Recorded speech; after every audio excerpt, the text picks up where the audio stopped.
PM Shri പദ്ധതിയും അതിൽ മുഖ്യന്റെ കീഴടങ്ങലും ഒപ്പം ക്ഷേമ പദ്ധതി പ്രഖ്യാപനങ്ങളൊക്കെ ആകുമ്പോൾ ശബരിമല വിഷയം എല്ലാവരും മറന്നുപോകും എന്നുള്ളതായിരുന്നു CPM-ഉം സർക്കാരും ധരിച്ചത്. എന്നാൽ ആ പറഞ്ഞതെല്ലാം സൈഡായി ശബരിമല വീണ്ടും ഉഷാറായിരിക്കുന്നു. ഇത് അന്വേഷിക്കുന്നത് ഹൈക്കോടതിയുടെ മേൽനോട്ടത്തിലുള്ള പ്രത്യേക അന്വേഷണ സംഘമാണ് SIT.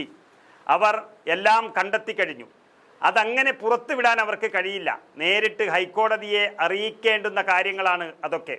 അതോടെ പ്രമുഖരുടെ നെഞ്ചിടിപ്പ് ഒന്നുകൂടി കൂടിയിട്ടുണ്ട്. എല്ലാ രഹസ്യങ്ങളും അവർക്ക് കിട്ടിക്കഴിഞ്ഞു എന്നാണ് അറിയുന്നത്.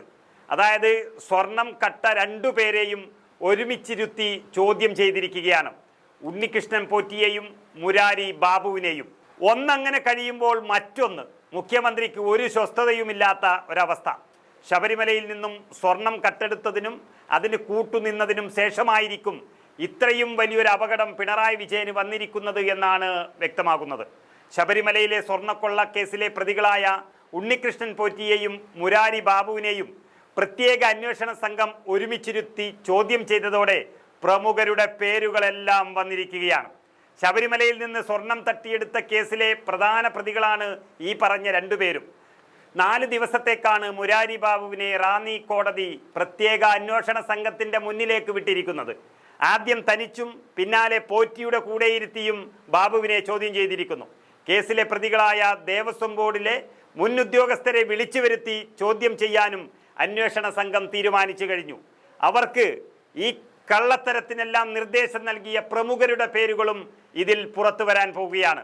അതിൽ പത്മകുമാർ, N. വാസു തുടങ്ങിയ മുൻ ദേവസ്വം ബോർഡ് പ്രസിഡന്റുമാർ ഉണ്ട് എന്നുള്ളത് ഉറപ്പാകുകയും ഒപ്പം തന്നെ അവർക്ക് മുകളിൽ ഒരു പ്രമുഖനുണ്ട് എന്നതും ഈ മൊഴിയിൽ പറഞ്ഞത് ഏതാണ്ട് ഉറപ്പായിട്ടുണ്ട്. പങ്ക് തെളിയിക്കുന്ന വിവരങ്ങൾ കിട്ടിയാൽ ഉടനെ തന്നെ അറസ്റ്റിലേക്ക് കടന്നേക്കും എന്നാണ് അറിയുന്നത്. ഇതെല്ലാം മനസ്സിലാക്കിയിട്ടാണ് SNDP general secretary Vellappally Natesan പോലും ഇന്നലെ നിലപാട് മാറ്റിയത്. ദേവസ്വം ബോർഡ് എല്ലാം വലിയ തട്ടിപ്പാണെന്നും എല്ലാം പിരിച്ചുവിടണമെന്നുമാണ് അദ്ദേഹം പറഞ്ഞത്. മുഖ്യമന്ത്രിക്കൊപ്പം ഈ ദേവസ്വം ബോർഡിൻ്റെ എല്ലാ കാര്യങ്ങൾക്കും മുന്നിൽ നിന്ന ആളാണ് വെള്ളാപ്പള്ളി നടേശൻ.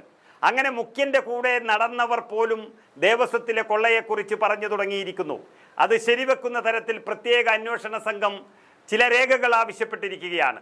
ആവശ്യപ്പെട്ട രേഖകൾ ദേവസ്വം ഉദ്യോഗസ്ഥർ ഇതുവരെ കൈമാറിയിട്ടില്ല എന്നുള്ളത് അവർ നടത്തിയ കൊള്ളയുടെ പ്രത്യേക തെളിവായി തന്നെ അന്വേഷണ സംഘം കാണുന്നു. 1998-99 കാലത്ത് ശബരിമല ശ്രീകോവിലിൻ്റെ മേൽക്കൂരയടക്കം വ്യവസായി വിജയ് മല്യ സ്വർണം പൊതിഞ്ഞതുമായി ബന്ധപ്പെട്ട രേഖകളാണ് അന്വേഷണ സംഘം തുടർച്ചയായി ഇങ്ങനെ ആവശ്യപ്പെട്ടിരിക്കുന്നത്. എന്നിട്ടും അത് കൈമാറിയിട്ടില്ല. ഇതോടെ രേഖകൾ നൽകാത്ത ഉദ്യോഗസ്ഥർക്കെതിരെ നിയമ നടപടി സ്വീകരിക്കുമെന്ന് അന്വേഷണ സംഘം മുന്നറിയിപ്പ് നൽകിയിട്ടുണ്ട്. ഇനി സാവകാശം നൽകാനാകില്ലെന്നും ഉടൻ അത് ലഭ്യമാക്കണമെന്നും അന്വേഷണ സംഘം എക്സിക്യൂട്ടീവ് ഓഫീസറെയും ദേവസ്വം കമ്മീഷണറെയും അറിയിക്കുകയും ചെയ്തിരിക്കുന്നു. ഈ രേഖകൾ കൊടുത്താൽ അതിലെല്ലാ സത്യങ്ങളും ഉണ്ട് എന്നുള്ളതാണ്. എത്ര കിലോ സ്വർണം അന്ന് പൂശിയെന്നും കട്ടതിൻ്റെ ബാക്കി എത്ര ഇപ്പോൾ അവിടെ ഉണ്ട് എന്നും അതിൽ വ്യക്തമായി അറിയാൻ കഴിയും. അതുകൊണ്ട് അത് കൊടുക്കണ്ട എന്നുള്ളതായിരിക്കും മുകളിൽ നിന്നുള്ള ഓർഡർ എന്നാണ് അറിയുന്നത്. ഏതായാലും രേഖകൾ കിട്ടിയില്ലെങ്കിലും ചില പ്രമുഖരുടെ പേരുകൾ അന്വേഷണ സംഘത്തിന് കിട്ടി എന്നുള്ളത് വ്യക്തമാകുന്നു. അത് പരസ്യമാക്കാതെ കോടതിയെ അറിയിക്കുകയാണ് അന്വേഷണ സംഘത്തിൻ്റെ ഇനിയുള്ള ജോലി. ഏതായാലും അന്വേഷണം തുടങ്ങി 6 ആഴ്ചയ്ക്കുള്ളിൽ എല്ലാം കണ്ടെത്തി അറിയിക്കണമെന്നാണ് ഹൈക്കോടതിയുടെ പ്രത്യേക നിർദ്ദേശം. അത് നടപ്പിലാക്കുന്നതോടെ 2 പേരും പറഞ്ഞ പ്രമുഖരുടെ കൈകളിൽ വിലങ്ങു വീഴുമെന്ന് ഉറപ്പായി കഴിഞ്ഞു.